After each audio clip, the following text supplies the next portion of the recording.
ክብር ሁሉ ለጌታ ለኢየሱስ ክርስቶስ ይሁን። እንደምን ሰነበታችሁ የተወደዳችሁ ቅዱሳን? ሰላም ለእናንተ ይሁን። የእግዚአብሔር ጸጋና ሰላም ይብዛላችሁ። እግዚአብሔር አምላኬን እጅግ አድርጌ አመሰግናለሁ። ዛሬ ደግሞ በእግዚአብሔር ቸርነት፣ በእግዚአብሔር ምሕረት፣ በእግዚአብሔር በጎነት እንደገና ወደፊታችሁ መጥቻለሁ ተዘጋጅቼ። የእግዚአብሔርን ቃል እየተመለከትን ነው። እንግዲህ እየተማረን ያለነው ትምህርት አሁን በሩቅ ምስራቅ ስለተነሳው በዚያ አካባቢ ስለተነሱት አውሮፓንም እንደገና ደግሞ ሌሎቹንም አገሮች በተለይ በሩቅ ምስራቅ አካባቢ ያሉትን ምን እየሆነ እንደሆነ በእግዚአብሔር ቃል መሰረት እየተማረን ነው። የሰጠነው አርዕስ 2 ክፍል ተምረናል። ስለ ኢራን በመጽሐፍ ቅዱስ እይታ በሚል ነው እየተማረን ያለነው። ዛሬ ደግሞ እንቀጥልና ወገኖች ሆይ አሁን እየተካሄደ ያለውን እንግዲህ ይሄ ሬዲዮናችሁን ብትከፍቱ፣ ቴሌቪዥናችሁን ብትከፍቱ፣ በእጃችሁ ላይ ያሉ ሚዲያዎችን፣ ሞባይሎችን ብትጠቀሙ ዜናው እሱ ብቻ ነው እና ግን ይሄ የአሁን ዜና ነው ወይ በምንልበት ጊዜ ወገኖች ሆይ ከ2500 ዓመት በፊት የተነገረ ነው እየሆነ ያለው። ከበስተጀርባ እግዚአብሔር እያንዳንዱን ነገር በተነገረው ቃል መሰረት፣ በእግዚአብሔር ቃል መሰረት፣ በተጻፈው መሰረት እሱ ነው እየሆነ ያለው። እያስተማርኩ ያለሁት እሱን ነው ወገኖች። የእግዚአብሔርን ቃል የሚያነቡ ሰዎች ሊረበሹ አይችሉም፣ ሊደነግጡ ሊታወኩ አይችሉም። እየሆነ ያለው በቃሉ ላይ የተጻፈ ነው። እንግዲህ አሁን በመካከለኛው ምስራቅ በተለይ በዙሪያ አገሮቹ ባሉ ሁሉ በሳውዲ፣ በየመን፣ በቱርክ፣ በሶሪያ፣ በሊባኖስ፣ በእስራኤል፣ በሌሎችም አካባቢ ያሉ ጦርነቶች በአሜሪካና በእስራኤል መሪነት እንደገና ደግሞ በዚህ በሩቅ ምስራቅ ደግሞ በኢራን መሪነት እየተደረገ ያለው ጦርነት በእግዚአብሔር ቃል ላይ የተጻፈ ነው። እንግዲህ ከመሰረቱ ጀምረን አሁን ጦሩን እየመራች ያለችው ጦሩን ከፊት ሁና የሩቅ ምስራቁን እየመራች ያለችው ኢራን ከመጽሐፍ ቅዱስ ታሪክ ከመጀመሪያውም ከመነሻውም ጀምሮ አንስተናል። የአሕዛብ ታሪክ ከሚባለው ከእግዚአብሔር ቃል ዘፍጥረት ምዕራፍ 10 ቁጥር 22 ላይ ሴም ኤላምን ወለደ ይላልኝ። የታሪኩ አመጣጥ ኤላም የመጽሐፍ ቅዱስ ስሟ የመጀመሪያው ስሟ ነው የኢራን።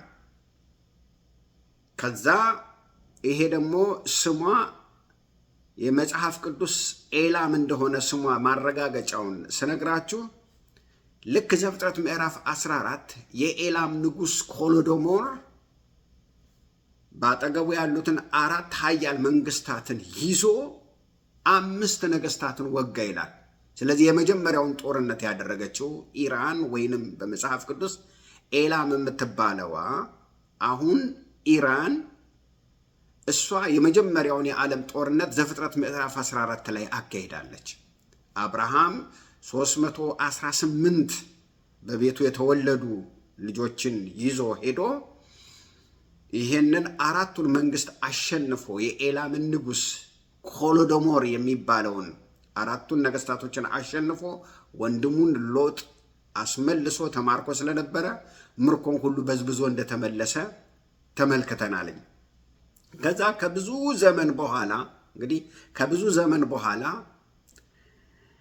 በትንቢቶች ላይ የተጻፉትን በዝርዝር ስንመለከት እችን በመጽሐፍ ቅዱሳችን ኤላም ተብላ የተጠራችውን እንደገና መጽሐፍ ቅዱስ በትንታኔ አስቀምጧታልኝ። ዳንኤል 2-3 ጊዜ በዛው በአገሩ ላይ ተቀምጦ ራእይን አይቷል። ለምሳሌ ዳንኤል ምዕራፍ 2 ላይ ተመልክተናል። ንጉሱ ያየው ህልም ላይ ንጉሱ አንድ ምስል ይመለከታል። ጭንቅላቱ ወርቅ የሆነ ዳንኤል ምዕራፍ 2 ማለት ነው። ደረቱና 2 እጆቹ ደግሞ ብር የሆነ ይላልኝ። ወርቁ የባቢሎን መንግስት ነው።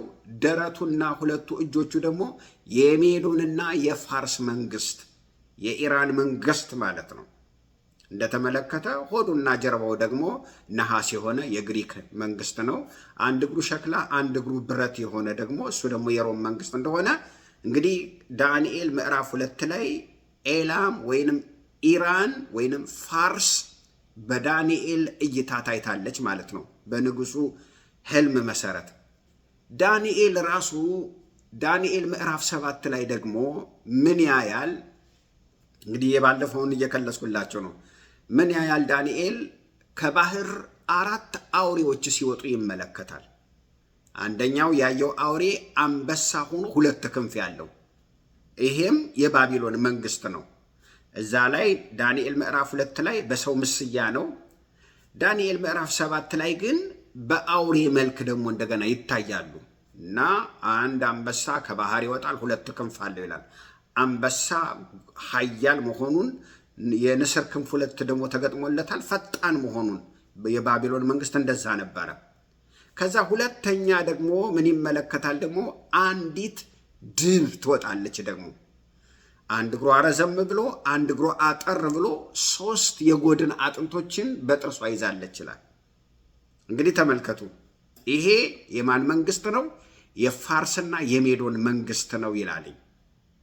እና አሁን እያየናት ያለችው ኢራን ድንገት ብቅ ያለች ሳይሆን ከፍጥረት መጀመሪያ የነበረች ናት። በታሪክ እየቀጠለች የመጣች ናት። መንፈሳዊ ጦርነቱን ደግሞ ምዕራፍ 10 ላይ ኢየሩሳሌምን ስትዋጋ፣ ዳንኤልን ስትዋጋ የጸሎቱ መልስ እንዳይመጣ የፋርስ መንግስት፣ የኢራን መንግስት ማለት ነው። ምክንያቱም መንፈስ ስም የለውም፣ ይገዛ በነበረው መንግስት ስም ነው የጠራው አጋንንቱን። እና ምዕራፍ 10 ላይ ደግሞ የዳንኤል መልስ እንዳይመጣ 21 ቀን የፋርስ መንግስት ተቋቋመኝ ይላል ገብርኤል ሲናገር። ሚካኤል ሊረዳኝ መጣ። ሚካኤል እዛ እየተዋጋው ነው። አሁን ደግሞ ይኸው መልሱን ይዤ ልመጥቻለሁ፣ ሂጄ ጦርነቱን እኔ እቀላቀላለሁ ይለዋለኝ። ኢራን ድንገት በታሪክ የተከሰተች ሳይሆን ከዘፍጥረት ምዕራፍ 10 ከዘሯ ጀምራ በመቶዎቹ በሚቆጠሩ ዓመት እስከ አሁን ድረስ፣ ከዚያስ አሁን ትንቢቱ የሚናገረው እስከ ፍጻሜ ድረስ የምትሄድ ናትኝ። እስከ 3ኛው የዓለም ጦርነት አልፎም ወገኖች ወይ አሁን በጦርነቱ መካከል ስምምነት ሊደረግ ይችላል፣ አናቅም፣ ላይደረግ ይችላል። ኢራን ግን እንደምትደክም ሳይሆን የሚያሳየው ትንቢቱ እነግራቸዋለሁ፣ ሀያል የሆነች ትሄድና ከራሻ ጋር በመግጠም እስራኤልን ለጦርነት ሄዳ እንደምትወጋት የእግዚአብሔር ቃል ይናገራል። ሕዝቅኤል 38 ላይ እሱን ነው በትንታኔ እየተመለከትን ያለ ነው። ስለዚህ ዳንኤል ምዕራፍ 7 ላይ ምን ይመለከታል? እንደነገርኳችሁ አንዲት ድብ ከባህር ስትወጣ ይመለከታል። ያቺ ድብ ምንድናት? በተለይ ደግሞ በጣም አስምረን ማየት ያለብን ስለዚች አገር 4 ነቢያቶች ተንብየዋል። 4 ነቢያቶች፣ እሱ ነው እየሆነ ያለው። 4 ነቢያቶች። አንደኛው የተናገረው ማን ነው? እንግዲህ ዳንኤል ነው። ዳንኤል እንደነገርኳችሁ ዳንኤል ምዕራፍ 2 ላይ ደረቱና 2 ክንዶቹ ይሄ በብር መልክ የሜዶንና የፋርስ መንግስት እንደሆነ ይነግረናል። ከዛ ዳንኤል 7 ላይ ደግሞ ድብ ይመለከታል። 3 የጎድን አጥንቶችን የያዘች በጥርሷ ያሸነፈቻቸውን ሀገሮች ነው ዘረዝርላቸዋለሁ። አንድ እግሯ ረዘም ያለ አንድ እግሯ አጠር ያለ 2 ጥምር መንግስት እንደሆኑ ሜዶንና ፋርስ፣ 2 እጁ የሚያሳየው አሁንም ሜዶንና ፋርስ ነው። በምዕራፍ 8 ላይ እንመለከተዋለን። አንድ በግ 2 ቀንድ ያለው ኃያል በግ፣ ይሄም የሜዶንና የፋርስ መንግስት ነው ዛሬ የምንመለከተው። ስለዚህ 4 ነቢያቶች ዳንኤል ስለዚች ሀገር በትንታኔ ተናግሯል። ከጅማሬዋ ጀምሮ እስከ ፍጻሜዋ ምን እንደምታደርግ። ከዛ ሕዝቅኤል 38 ስለዚች ሀገር ተናግሯልኝ። ሕዝቅኤል ተንብዮአል። ኢሳይያስም ስለዚች ሀገር ተንብዮአል።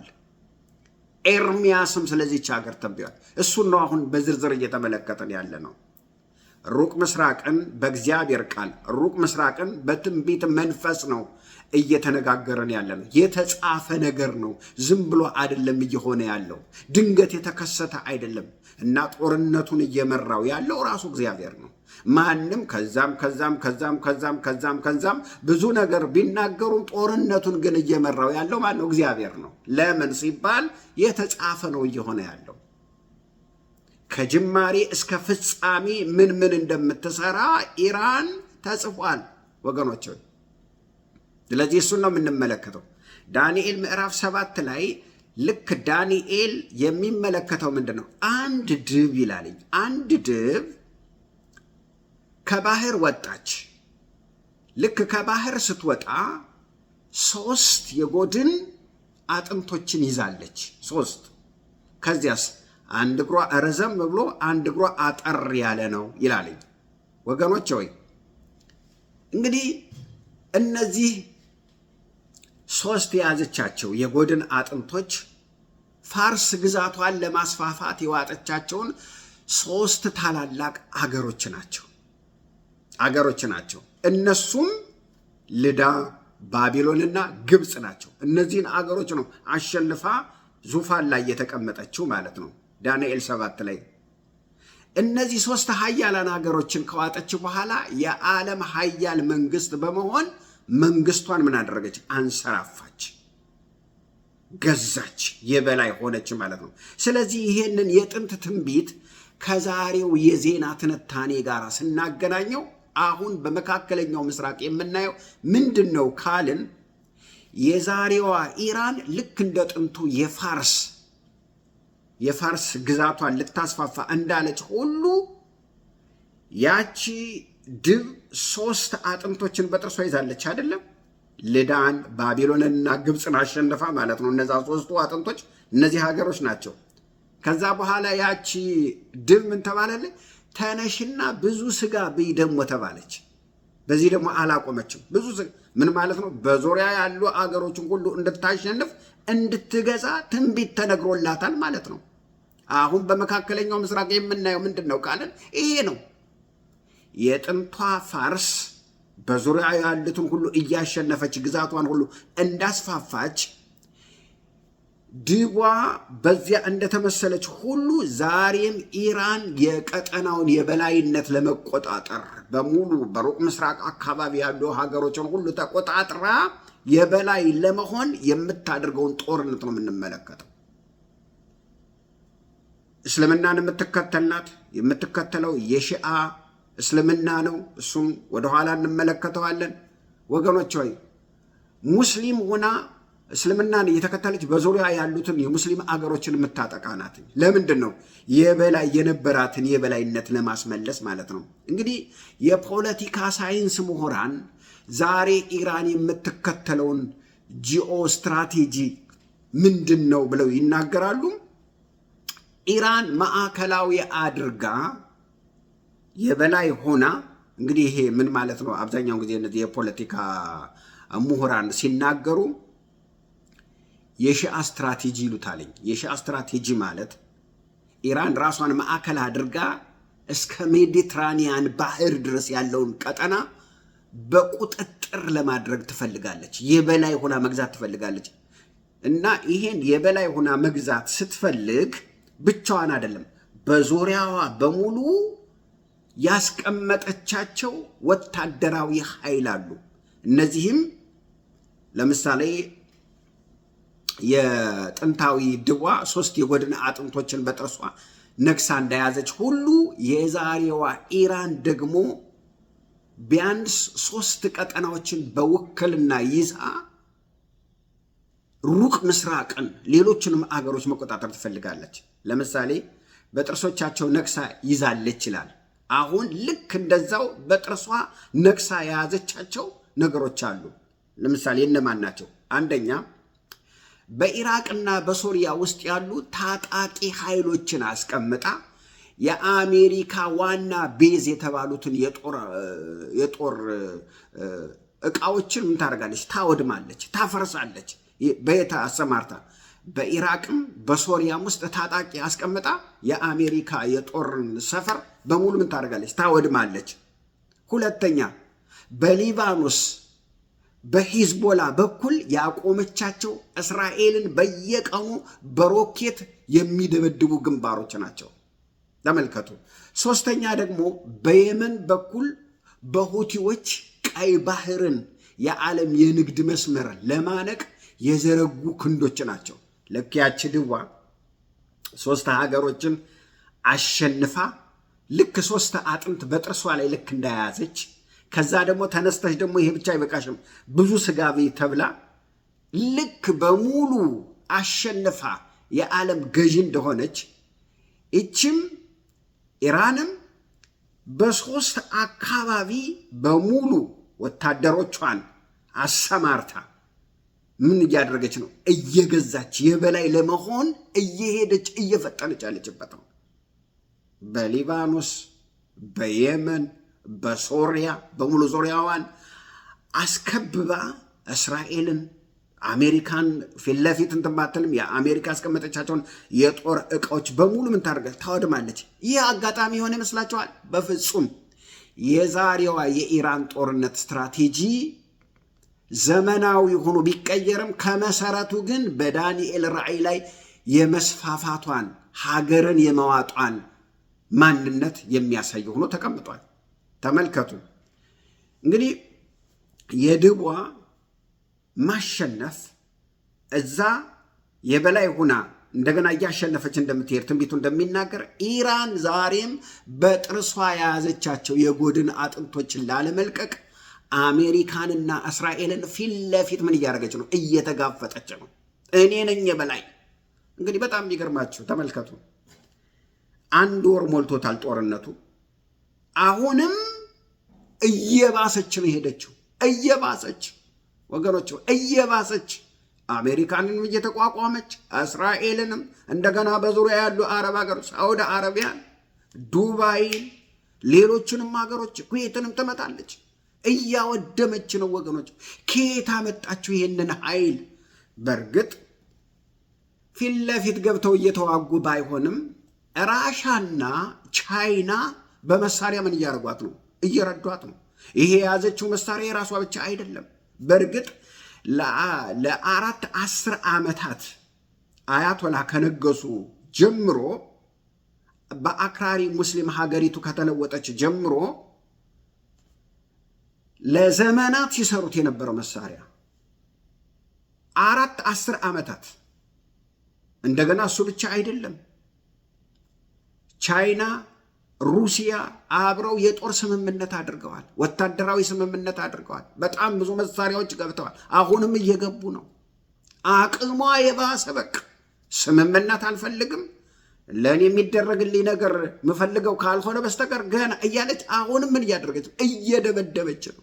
አንድ ሀገር ይሄ ምንድን ነው ስንል ትንቢቱ ነው ወገኖች ሆይ። ማንም ሊያስቆማት አይችልም።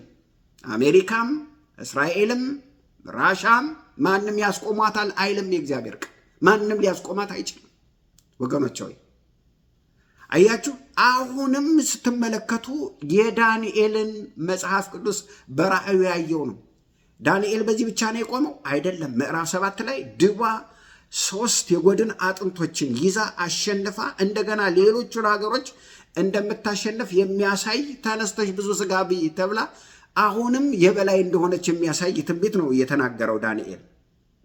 ያን ጊዜም የበላይ ነበረች፣ ዓለምን ትገዛ ነበረ።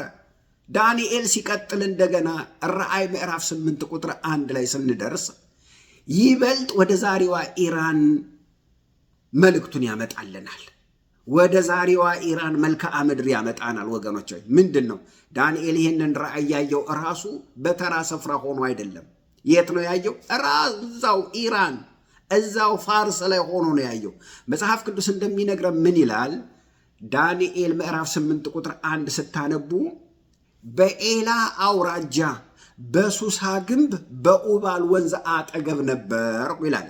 ተመልከቱ፣ ሱሳ ማለት በዛሬዋ ደቡብ ምዕራብ ኢራን የምትገኝ ስትሆን በጥንት ስሟ ኤላም ነው የምትባለው፣ ወይንም እንግዲህ ተመልከቱ። ባጭሩ ሱሳ ማለት በጥንት ስሟ ፋርስ፣ ሁለቱም መጽሐፍ ቅዱሳዊ ነው። ፋርስ ነው ስሟ፣ ኤላም ይላታል። ባጭሩ ሱሳ የፋርስ ዋና ከተማ ናት ነው። ሱሳ የፋርስ ዋና ከተማ ናት እና ዳንኤል እዛው ሆኖ በራሷ በኢራን ምድር ላይ ተቀምጦ የራሷን የኢራንን ዕጣ ፋንታ ተመለከተ። ምን ይላል? በኡባል ወንዝ አጠገብ ነበርኩ፣ ሱሳ ላይ ሁኜ በኡባል ወንዝ ፊት ለፊት፣ እሱ እዛው ወንዙ አጠገብ ነው ያለው። ከወንዙ ፊት ለፊት አንድ ትልቅ በግ አየሁ ይላል። የት? እዛው ኢራን ተቀምጦ፣ እዛው ሱሳ ግንብ ተቀምጦ፣ እዛው ነው ምድሪቱ ላይ ሆኖ ነው ራእዩን ያየው። የዳንኤል የራሱ ራእይ ነው። ኡባል ወንዝ አጠገብ ነበርኩ ይላል። ቀና ብዬ ስመለከት ከወንዙ ፊት ለፊት አንድ ትልቅ በግ አየሁ። ሁለት ቀንዶች አሉት። ቀንዶቹ ከፍ ከፍ ያለው ነው። አንዱ ከሁለተኛው ከፍ ያለ ነው። ከፍ ያለው ቀንድ ደግሞ ወደኋላ ያለ ነበረ ይላል። አውራው በግ ዝም ብሎ አይደለም የቆመው። ወደ ምዕራብ፣ ወደ ሰሜን፣ ወደ ደቡብ በቀንዱ ሲጎሽም አየሁት፣ ሲወጋ አየሁት። አራዊት ሁሉ ይቋቋሙት ዘንድ አልቻሉም። ከእጁም የሚያድናቸው አልነበረም። እንደ ፈቃዱ አደረገ፣ ራሱንም ታላቅ አደረገ ይላል። አያችሁት? ይሄ በግ የሚገርም ነው። ከዛ ዳንኤል ምንድን ነው የማየው ብሎ ግራ ገብት አለው፣ ጭንቅ አለው። ምንድን ነው እያየሁት ያለሁት ብሎ ተጨነቀ፣ አልገባውም። ከዛ እግዚአብሔር ገብርኤልን ላከውና ዳንኤል ምዕራፍ 8 ቁጥር 1 እስከ 4 ድረስ ስለዚህ ስላየው በግ ይናገራል። ከዛ አልገባውም። ከዛ ሂድና ተርጉምለት ሲለው ገብርኤል መጣ ሊተረጉምለት። ልክ ቁጥር 20 ላይ ምን ይለዋል? በጣም የሚገርማችሁ ነገር ቁልጭ አድርጎ ነው የነገረው። ይህ ቃል ዛሬ ለምንሰማው የዓለም ዜና ምን ያህል ገላጭ እንደሆነ የሚያሳየን ነው። ተመልከቱ። የጥንቱ አውራ በግ ወደ ምዕራብ፣ ወደ ሰሜን፣ ወደ ደቡብ እየወጋ ነበረ። ከዛ ገብርኤል ይመጣና አሁን ያየኸው ይሄ በግ፣ ሁለት ቀንድ ያለው በግ፣ ወደ ሰሜንም ወደ ደቡብም ወደ ምዕራብም እየጎሰበ ያለው በግ የሜዶንና የፋርስ መንግስት ነው። እንግዲህ ተመልከቱ። የሜዶን መንግስት ከድቡ ላይ ስንመለከት አንከስ ያለ አንድ አጠር ያለ እግር ነው። ደካማ መንግስት ነው፣ ብዙም አልቀጠለም። የፋርስ መንግስት ግን ረዘም ያለ እግር ነው። ምዕራፍ 7 ላይ ያለው ድቡ ላይ። ከዛ ደግሞ 3 የጎድን አጥንት ይዟል። እስከ አሁን እየቀጠለ ነው። አሁንም ገብርኤል መጥቶ ይላል አሁን ያየኸው ይሄ ባለ 2 ቀንድ በግ የሜዶንና የፋርስ መንግስት ነው ይለዋል። እንግዲህ ይህ ቃል ዛሬ ለምንሰማው የዓለም ዜና ትንታኔ ምን ያህል ገላጭ እንደሆነ የሚያሳይ ነው። የጥንቱ አውራ በግ ወደ ምዕራብ፣ ወደ ሰሜን፣ ወደ ደቡብ እየወጋ ነበረ ይላል። የዛሬዋ የኢራን የፖለቲካ ወታደራዊ ተጽዕኖ ደግሞ የምታሳየው ይህንኑ ነው። ይህንኑ አቅጣጫ ነው። ምን ማለት ነው? ለምሳሌ ልክ እሱ ወደ 3 አይደለ ሲጎሽም የነበረው። አሁንም ደግሞ ስትመለከቱ በምዕራብ ኢራቅን፣ ሶሪያን፣ ሊባኖስን አቋርጣ ከእስራኤል ድንበር ድረስ ምን አድርጋለች? ተስፋፍታለች። በየት በኩል? በምዕራብ በኩል። ልክ በጉ በ3 በኩል ይጎስም እንደነበረ። ከዛስ በደቡብ በኩል ደግሞ የየመንን ተጠቅማ የቀይ ባህርን የሆርሙዝ የንግድ መስመር ምን አድርጋለች? ተቆጣጥራለች። ማንን ተጠቅማ? የመንን ተጠቅማ። በማን በኩል? በደቡብ በኩል። በሰሜን በኩል ደግሞ ከሩሲያ ጋር ወታደራዊ ጋብቻ መስርታለች። አያችሁት? ትንቢቱ ይሄን ነው የሚናገረው። ስለዚህ ኃይሏን፣ የድሮ ቴክኖሎጂዋን ከካውስተር ተራራ ከሚሉት ከጥቁር ባህር አድማስ ድረስ ምን አድርጋለች? አድማሷን አስፋፍታለች፣ ዘርግታለች። ልታስቆሟት አትችሉም ማለት ነው። በእነዚህ እንግዲህ አሁን እያየነው ባሉት በአየር ላይ ድብደባ የምታደርጋቸው። ከዛስ አሜሪካ ደግሞ መልስ ለመስጠት የጦር መርከቦቿን ወደ ቀጠናው ስታስጠጋ ኢራንን ለማስቆም የሚያደርጉትን ጥረት በቃሉ ቁልጭ ብሎ ተጽፏል።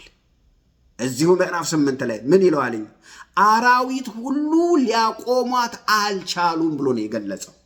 አራዊት ሁሉ ይሄንን በጉ 2 ቀንድ ይዞ የወጣውን በግ ይሄንን ቀንድ ከኡባል ወንዝ ፊት ለፊት ያየሁት ይሄንን በግ አራዊት ሁሉ ሊቋቋሙት ዘንድ አልቻሉም። በቀንዱ እየገነጠለ ይጥላቸዋል። ሊቋቋሙት አልቻሉም። አሁን ኢራንን ማን ነው የሚቋቋማት? አረብ ሀገሮች ሁሉ በጣም በሽብር ውስጥ ነው ያሉት በሙሉ። ሩቅ ምስራቅ ያሉ ሀገሮች ሁሉ፣ በመካከለኛው ምስራቅ ያሉ ሀገሮች በሙሉ ምን በፍርሃት ተውጠዋል። አሜሪካ ደግሞ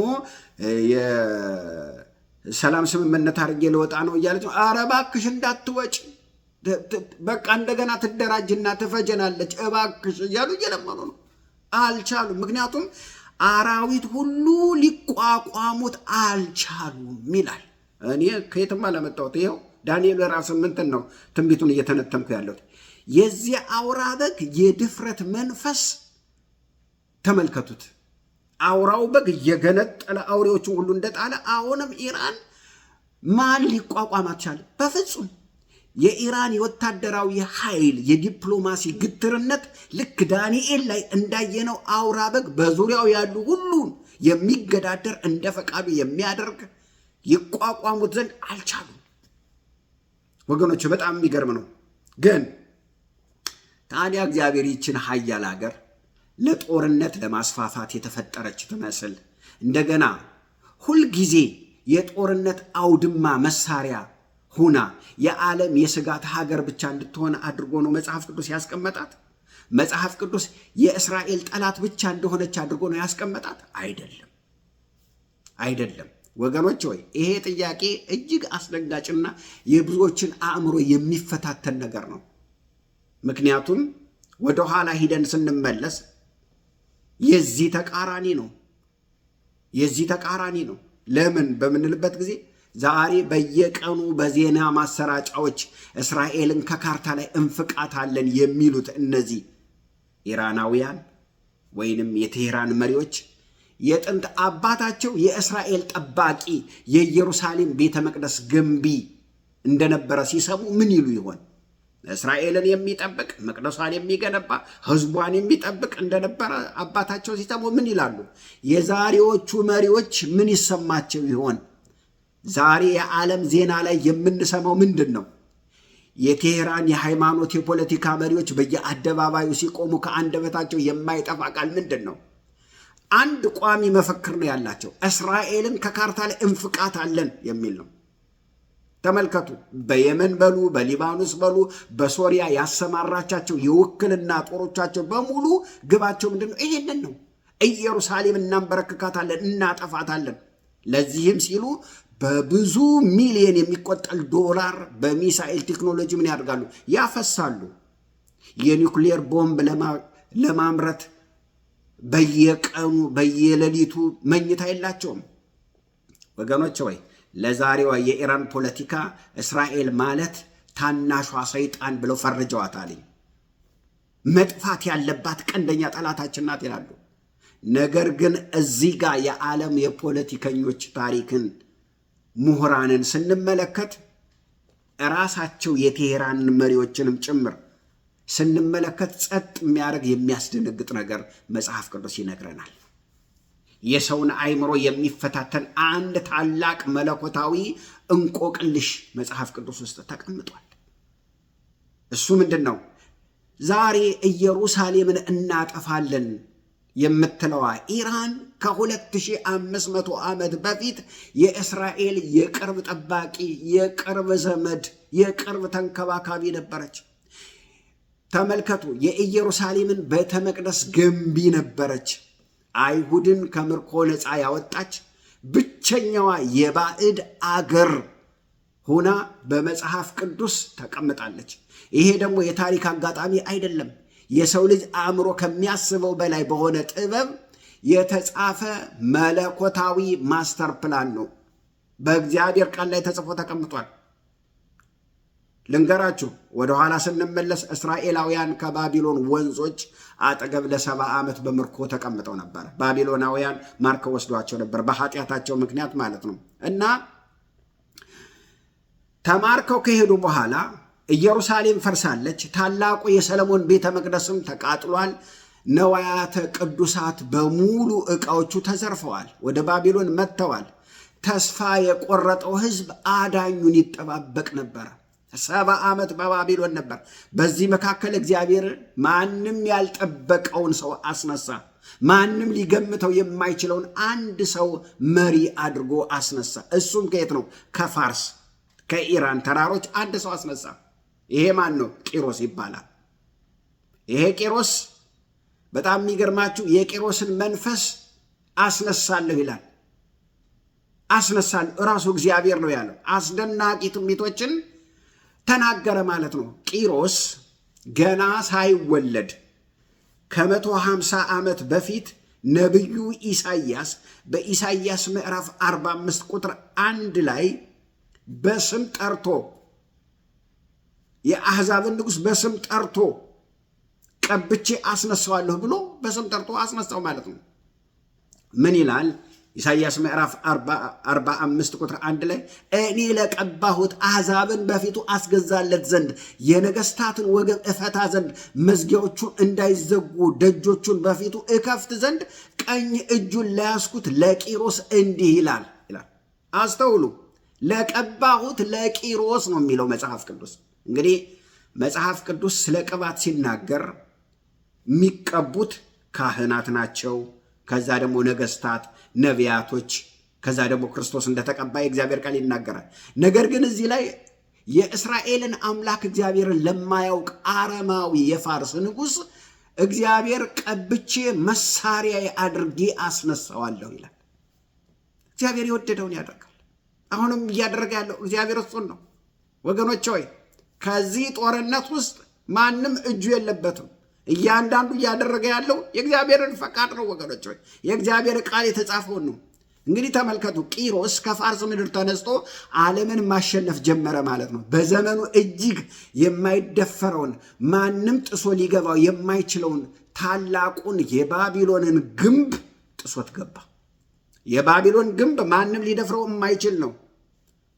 ማንም የባቢሎን ንጉሥ ብልጣሶር የፋርስ ጦር ቅጥሩን እንደከበበ እያወቀ ብልጣሶር የተባለው በመጠጥ ደንዝዞ ሌሊቱን ሙሉ ይባስ ብሎ ከኢየሩሳሌም ቤተ መቅደስ የመጡትን አባቱ ዘርፎ ያመጣቸውን በእግዚአብሔር ቤት ያሉትን መጠጫዎች፣ የወይን መጠጫዎች ዕቃዎችን አውጥቶ ከዕቁባቶቹ ጋር ይጠጣባቸው ይምነሸነሽባቸው ጀመረ።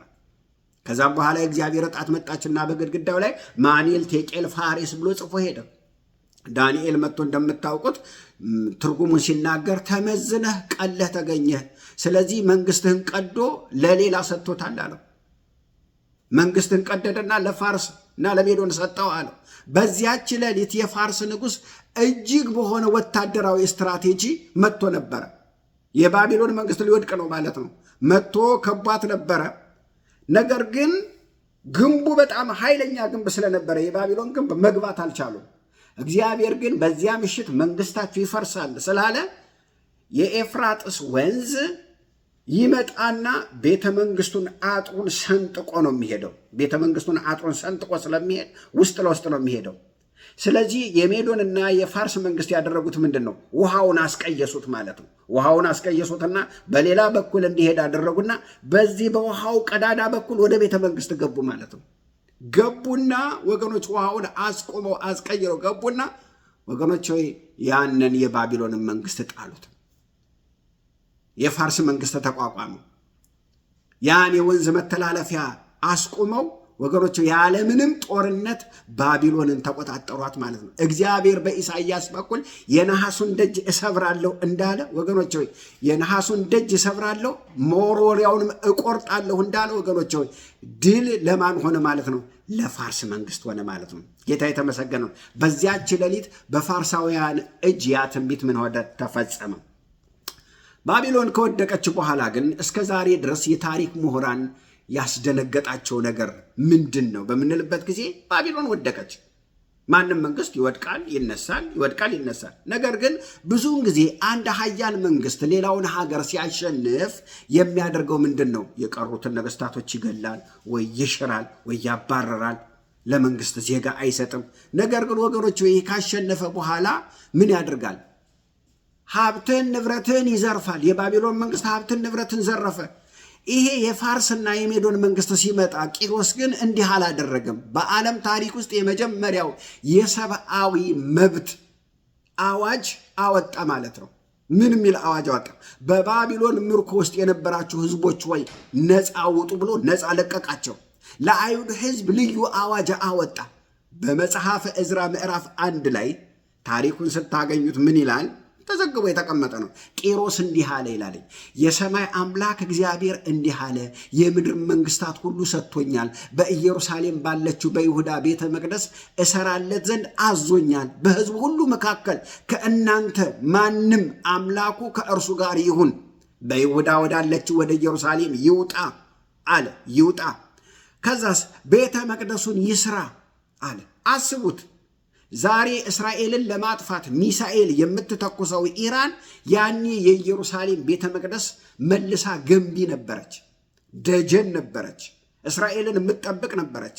ከራሷ ከቤተ መንግስት ገንዘብ በጀት ወጥቶ መቅደሱን የሰራች ሀገር ነበረች። ወገኖች ናቡከደነጾር የዘረፋቸውን 5400 የወርቅና የብር ዕቃዎችን ቂሮስ ምን አደረጋቸው? አስመለሰላቸው። እስራኤል በነፃነት በክብር ወደ ምድሯ ተመልሳ በምድሯ ላይ መኖር ጀመረች። የእስራኤል ቤተ መቅደስ እንደገና በፋርስ ገንዘብ ድጋፍ በወታደራዊ ጥበቃ ተገነባ። ጌታ የተመሰገነው። ይህ እጅግ የሆነ መለኮታዊ ክስተት ነው ወገኖች ወይ የሚገርም ነው። የዛሬዋ ኢራን ግን የዛሬዋ ቴሄራን ግን ሞት ለእስራኤል ስትል ስታውጅ እንሰማታለን። እግዚአብሔር ግን በታሪክ መዝገብ ላይ የኢየሩሳሌምን መልሶ ግንባታ የጀመረው ወገኖች ሆይ በንጉሱ ትእዛዝ ነው። በኢራን ንጉስ፣ በቴሄራን ንጉስ ነው ወገኖች ሆይ፣ በፋርስ ንጉስ ነው ወገኖች ሆይ። ዛሬ ፖለቲካ ተገለበጠና ይሄን ነገር ነው ያለን። እግዚአብሔር ግን ታሪክን የሚዘውረው በራሱ ሚስጥራዊ መንገድ ነው። ኢራን በአንድ ወቅት ለእግዚአብሔር ሕዝብ እንደ ጋሻ ሆነ አገለገለች። ነገር ግን ይህ በኢየሩሳሌም በፋርስ መካከል የተፈጠረ ወርቃማ የታሪክ ዘመን ነው። ጌታ ይመስገን። ነገር ግን ያለ ፈተና አልቀረም። ፈተና ሁልጊዜም በየዘመናቱ አለ። ሁልጊዜ ባለበት ነገር አይቀጥልም። የደስታ ጊዜ አለ፣ የሳቅ ጊዜ አለ፣ የፈንጠዝያ ጊዜ አለ፣ ደግሞ እንደገና ደግሞ የሐዘን ጊዜ አለ። ወገኖች ሆይ ተመልከቱ። በፋርስ ቤተ መንግስት ውስጥ ሌላ ደግሞ እንደገና ደግሞ እዛው ደግሞ ሌላ ደግሞ ጥፋት ጀመረ። እንግዲህ አይሁድን ከምድረ ገጽ ለማጥፋት የሚፈልግ ሌላ ክፉ ሰው ደግሞ ሲነሳ እንመለከታለን። የዛሬውን የጸረ ሴማዊነት መንፈስ የተላበሰ አንድ እጅግ ጨለማን የተሞላ ጥፋትን የተላበሰ አንድ ሰው በዛ ቤተ መንግስት ውስጥ ሲያንዣብብ እንመለከታለን። የቂሮስን ድንቅ ሥራ ሃማ በተባለ እጅግ ክፉ ሰው የዘር ማጥፋት አዋጅ አይሁድን በሙሉ ለመደምሰስ አንድ ክፉ ሰው ተነሳ። ምድሪቱን በደም ሊያጥፋት። እሱ ብቻ አይደለም፣ ቀናትን ሰዓታትን መድቦ ያስቀመጠ ደግሞ አንድ ሰው ሲነሳ ደግሞ እንመለከታለን። ተመልከቱ። ታሪኩን ይበልጥ ለመረዳት ከ2500 ዓመት በፊት ወደ ነበረው ወደ ታላቁ ቤተ መንግስት እንደገና እንመለከታለን። ይኸው የፋርስ መንግስት ነው። ወደ ጥንቷ የፋርስ ከተማ ወደ ሱሳ ግንብ ስንመለከት አስቴር በነበረችበት ዘመን፣ ነህምያ በነበረበት ዘመን፣ ከዛስ እዝራ፣ ኢያሱ በነበሩበት ዘመን ይሄው ማለት ነው፣ ይሄው ከተማ።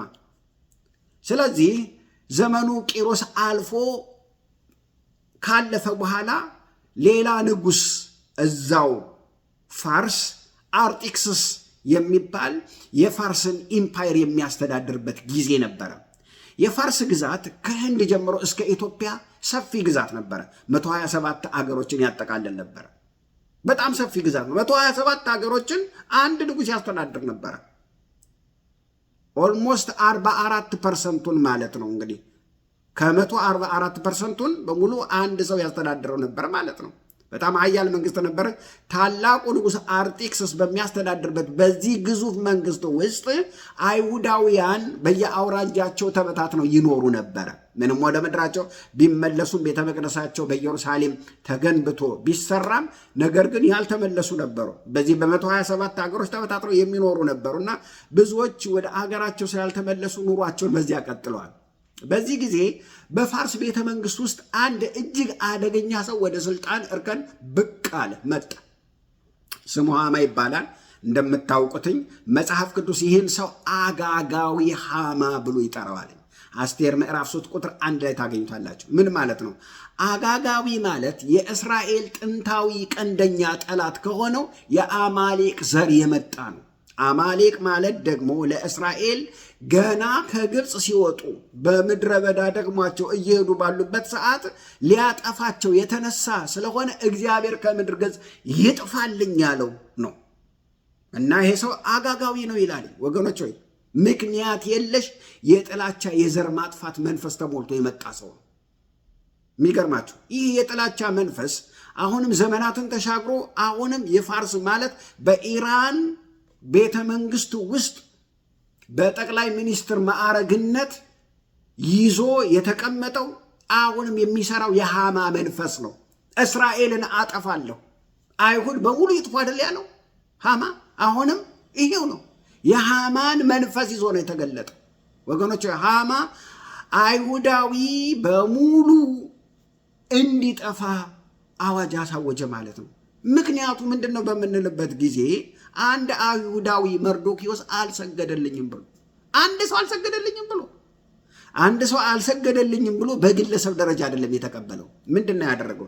ይልቁንም በፋርስ ግዛት ውስጥ ያሉ አይሁዳውያን በሙሉ ከህፃኖቶች ጀምሮ ከእናቶች ከአባቶች በአንድ ቀን ሁሉንም በሙሉ ዘር ማንዘር በሙሉ አጠፋለሁ አለ። ቀስ በቀስ እንኳን አይደለም፣ በሙሉ ዘር ማንዘር በሙሉ መጥፋት አለባቸዋል። አንድ ሰው አልሰገደልኝም ብሎ እንደ አንድ ግለሰብ አይደለም የወሰደው። እንደ አንድ ግለሰብ ሳይሆን እንደ ሀገር ሁሉ እየሰገደለት። ያልሰገደለት አንድ ሰው እኮ ነው ያልሰገደለት። ብዙ አይሁዳውያን እኮ ሰግደዋል። በጣም ብዙዎቹ ሰግደውለት ሊሆን ይችላል፣ ግን አንዱ አልሰገደልኝም ብሎ ወገኖቹ ሀገር አጠፋለዋል፣ አይሁዳውያንን በሙሉ አጠፋለዋል። አላወቀም ከጀርባ ያላቸው እንደ ጅን የሰራዊት ጌታ እግዚአብሔር ከጀርባቸው አለ። ሃማ ይህንን የዘር ማጥፋት ለንጉሱ ለመናገር የተጠቀመበት ፖለቲካዊ ቋንቋ ደግሞ የሚገርም ነው። ዛሬ በዓለም አቀፍ መድረኮች ላይ ከምንሰማው የፖለቲካ ንግግር ምን ያህል እንደሚመሳሰል ብታስተውሉ ትደነግጣላችሁ። ሃማ ለንጉሱ ምንድን ነው ያለው? እንዲህ አለ፣ በመንግስት አውራጃ ሁሉ ባሉ አሕዛብ ሁሉ መካከል የተበታተነ የተለየ አንድ ህዝብ አለ። ሕጋቸው ከህዝቡ ሕግ የተለየ ነው። እነርሱን መተው ለንጉሱ አይጠቅምም። ወገኖች አይጠቅምም። ልክ እዝራ ላይ በምታነቡበት ጊዜ እነዚህ ተንተናይ ሰተርቡዝ ነው የሚባሉ ተነስተው ምን አሉት ይላል ለዳሪዮስ፣ ይሄ ህዝብ ታክስ አይከፍል፣ በህዝቡ መካከል ያለ ጨለማ ነው፣ መከራ ነው፣ የራሳቸውን እምነት መጥፋት አለባቸው እንዳሉ ሃማም በጣም የሚገርም ለንጉሱ ያስተላለፈው ሕጋቸው ከህዝቡ ሕግ የተለየ ነው። እነርሱን መተው ለንጉሱ አይጠቅምም። ንጉሱ ቢፈቅድ ይጻፍ ይጥፉ አለ። ተመልከቱ፣ ሕጋቸው ከኛ የተለየ ነው፣ ለክልሉ ሰላም አይጠቅሙም፣ ስለዚህ መጥፋት አለባቸው አለ። ይህ የሃማ የፖለቲካ ዶክትሪን ነበር። ዛሬስ በቴሄራን ከተማ በቴሄራን ዩኒቨርሲቲዎች በፖለቲካ መድረኮቻቸው ሁሉ በተባበሩት መንግስታት በተሰበሰቡበት ቦታ ሁሉ ሳይቀር እስራኤል በቀጠናው መካከል ያለች የካንሰር በሽታ ናት፣ እጢ ናት፣ መቆረጥ አለባት፣ ለቀጠናው ሰላም ሲባል ከካርታ ላይ መፋቅ አለባት እያሉ የሚናገሩ ናቸው። አሁንም ይሄ እኮ ከ2500 ዓመት በፊት በሱሳ ግንብ ከተጻፈው የሃማ አዋጅ በምን ይለያል? አንድ ነው። በቃ ለቀጠናው አትጠቅምም፣ ትጥፋ አይደል ያለው ሃማ። አሁንም ቢሆን መጥፋት አለባት፣ ለቀጠናው ሰላም ሲባል መጥፋት አለባት። ወገኖች ቃላቱ ዘመናዊ ይሁን እንጂ ከጀርባ ያለ ህዝቡን የማጥፋት መንፈስ ነው። በሃማም ላይ አሁንም የምናየው በኢራን ላይ ሃማ ንጉሱን አሳምኖ አዋጅ አልጻፈ፣ አዋጁን በማህተም ታተመ። ይገርማል። በፋርስ ሕግ መሰረት በንጉሱ ቀለበት የታተመ አዋጅ የሜዶንና የፋርስ መንግስት አዋጅ አንዴ ከታተመ አይለወጥም፣ አይሻርም፣ አይመለስም። የሞቱ ቀን ተቆረጠ። በመላው የፋርስ ግዛት፣ በኢራን ግዛት አይሁዳውያን እንዲደመሰሱ ማለት ነው። አይሁዳውያን በታላቅ ሐዘን ውስጥ ወደቁ። ከዚያስ በጾም በጸሎት በእግዚአብሔር ፊት ማልቀስ ጀመሩ።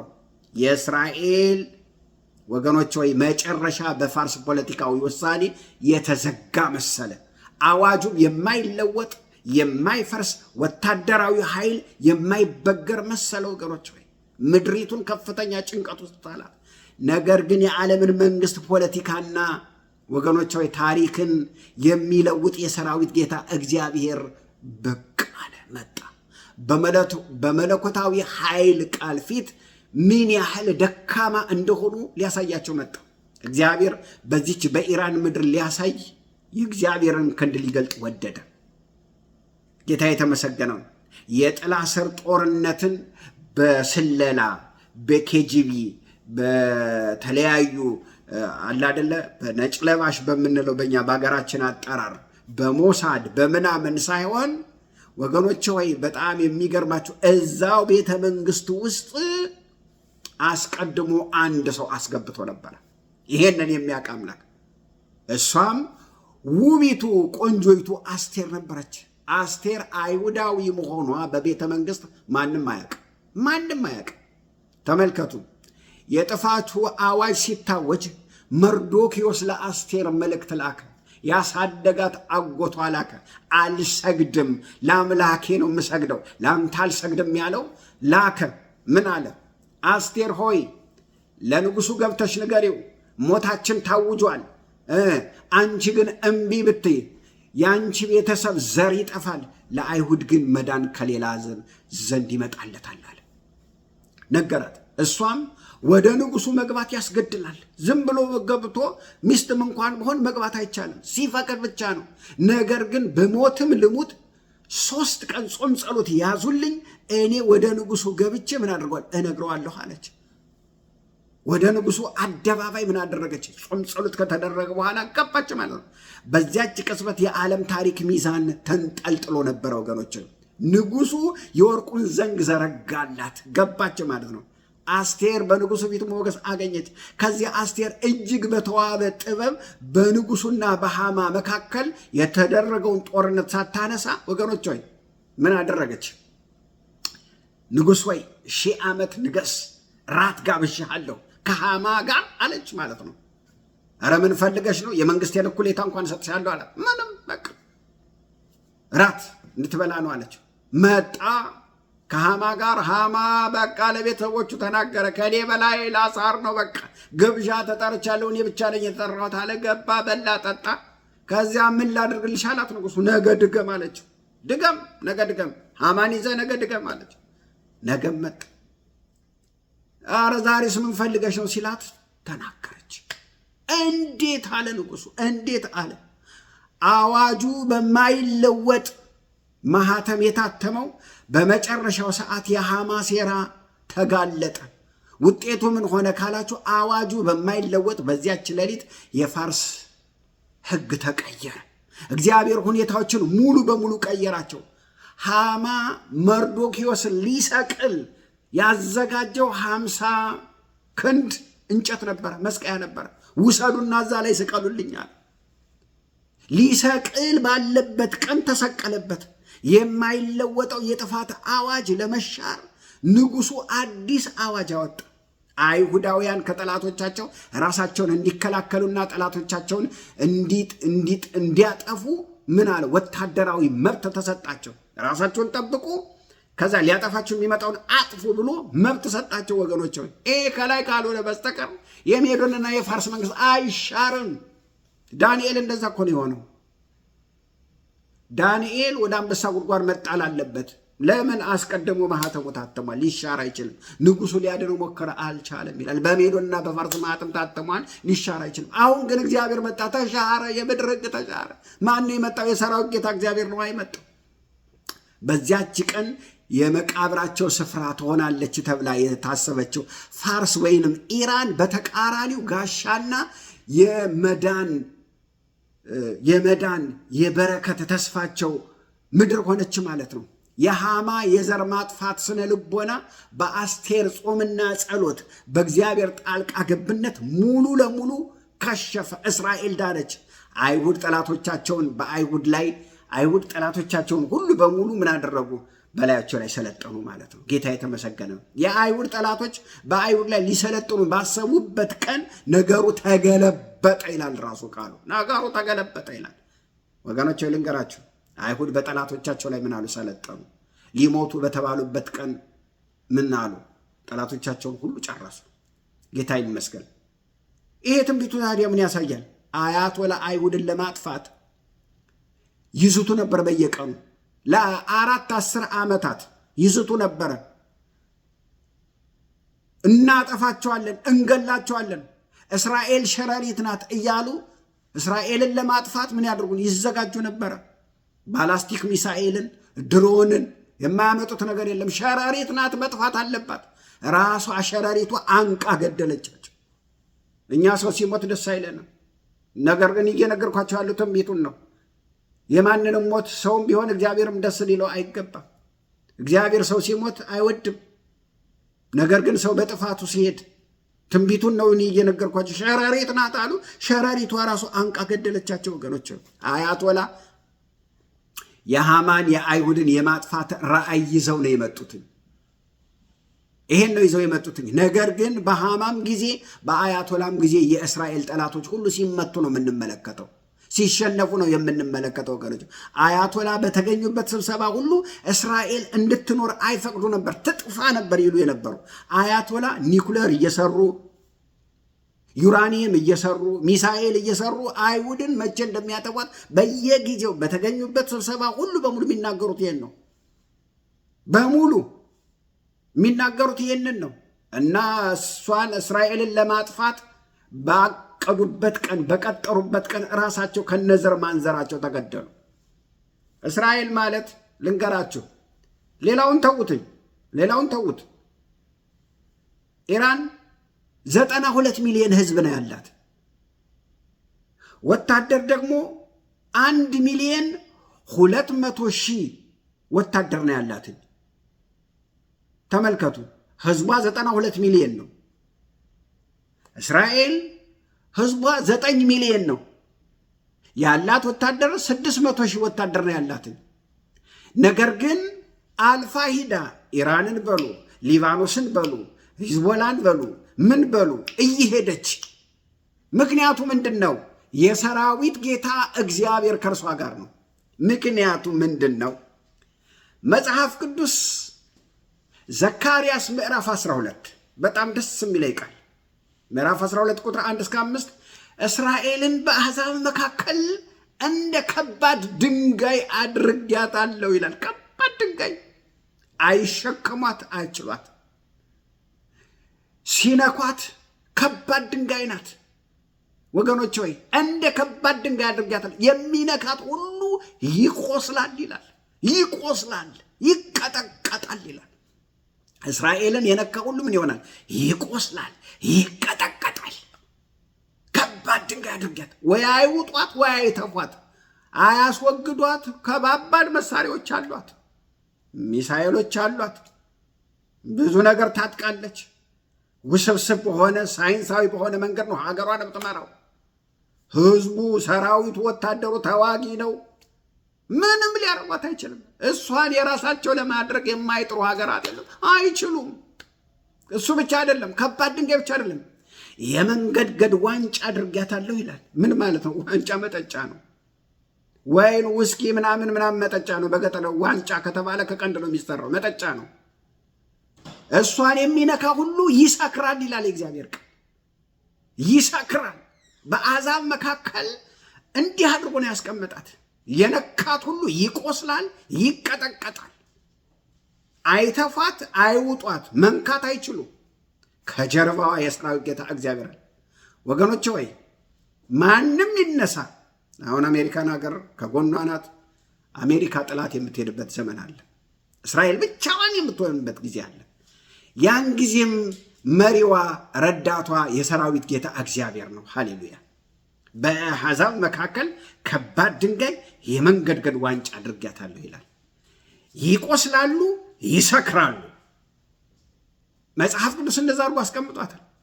እሱ ብቻ አይደለም። አሁን እየተካሄደ ያለው ጦርነት ጉግ ማጎግ አይደለም። እየሄደ ያለው ወደዛ ነው። እስራኤልን ለማጥፋት በሕዝቅኤል ትንቢት መሰረት ሕዝቅኤል 38 5 ሀገሮች ወገኖች 5 ሀገሮች ፐርዢያ ይላል። ፐርዢያ ማለት ኢራን ማለት ነው። ኢትዮጵያ ይላል። ከዛ ደግሞ ጋሜርና ቶርጋማ ይላል፣ ቱርክ ማለት ነው። ከዛ ፉጥ ይላል፣ ሊቢያ ማለት ነው። ከዛ ደግሞ አምስተኛው ሀገር ደግሞ ሶሪያ። እነዚህ 5 ሀገሮች ወገኖች ወይ ኢራን፣ ኢትዮጵያ፣ ቱርክ፣ ሊቢያ፣ ዩክሬን፣ እነዚህ ሶሪያን ጨምሮ በሙሉ 5 ሀገሮች እስራኤልን ለማጥፋት ይመጣሉ ይላል። እግዚአብሔር ከሰማይ በእሳት ይመታቸዋል፣ በድኝ ይመታቸዋል፣ በሰልፈር በበረዶ በድንጋይ ይመታቸዋል ይላል። ይሄ ወደዛ እየሄደ ያለ ጦርነት ነው። አሁን ኢራንን ማንም አያስቆማትም። ጦሩን እየመራቸው ያለችው ኢራን ናት።